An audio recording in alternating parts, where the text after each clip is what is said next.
ચાલો આજે પંખીઓની રંગીન દુનિયામાં જઈએ. આપણી પાસે એક બહુ જ મસ્ત ગુજરાતી કવિતા છે. પણ આ ખાલી કવિતા નથી, આ તો એક મજેદાર રમત છે, ઉખાણાની રમત.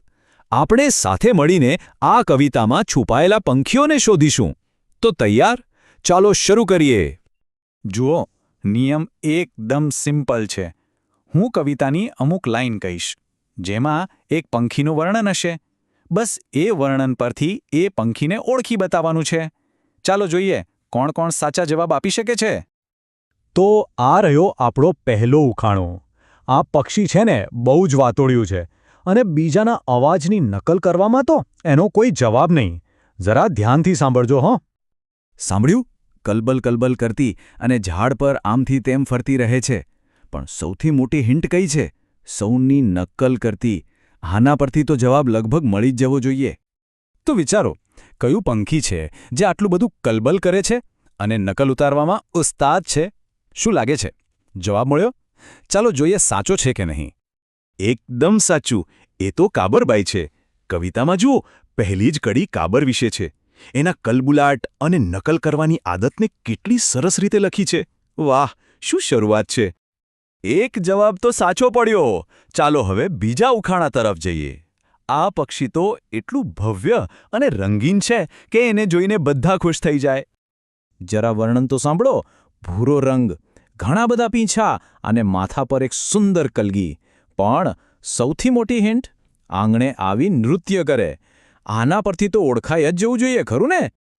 મને તો પાક્કી ખાતરી છે કે આનો જવાબ તો ઘણા લોકોને આવડી જ ગયો હશે. કયું પક્ષી પોતાના સુંદર ડાન્સ માટે આખી દુનિયામાં ફેમસ છે?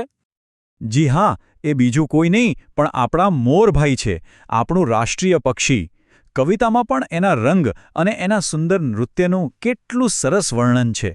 વરસાદમાં એને નાચતો જુઓ, એ તો એક લહાવો છે.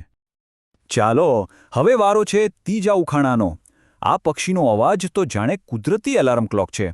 ઘણા લોકો તો રોજ સવારે આનો અવાજ જ સાંભળીને ઉઠતા હશે. અહીંયા સૌથી મોટી હિન્ટ છે, પરોઢીએ બોલે છે અને એનો ખાસ અવાજ, કુકડે કૂક. આ અવાજ તો સવાર પડવાની જાહેરાત કરે છે.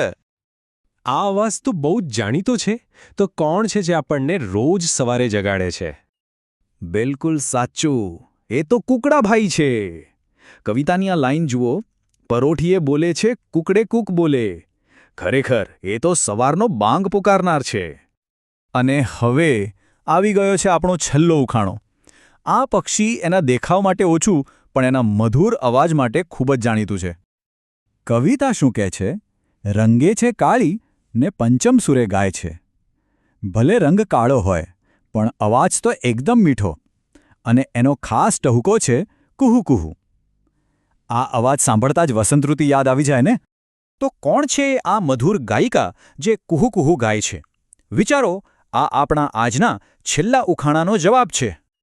અને જવાબ છે કોયલબાઈ. વાહ! આપણે ચારે ઉખાણા સફળતાપૂર્વક ઉકેલી નાખ્યા. કોયલનો મીઠો ટહુકો સાંભળવો એ ખરેખર એક અલગ જ અનુભવ છે. તો આપણે બધા પંખીઓને શોધી કાઢ્યા છે. ચાલો એકદમ ફટાફટ જોઈ લઈએ કે આજે આપણે કયા કયા પંખીઓને મળ્યા. તો આજે આપણે 4 અદ્ભુત પંખીઓને મળ્યા. નકલ કરનાર કાબર, સુંદર નર્તક મોર, સવારનો પોકાર કરતો કુકડો અને મીઠું ગાનારી કોયલ. કવિતા દ્વારા આપણે દરેકની ખાસિયત જાણી.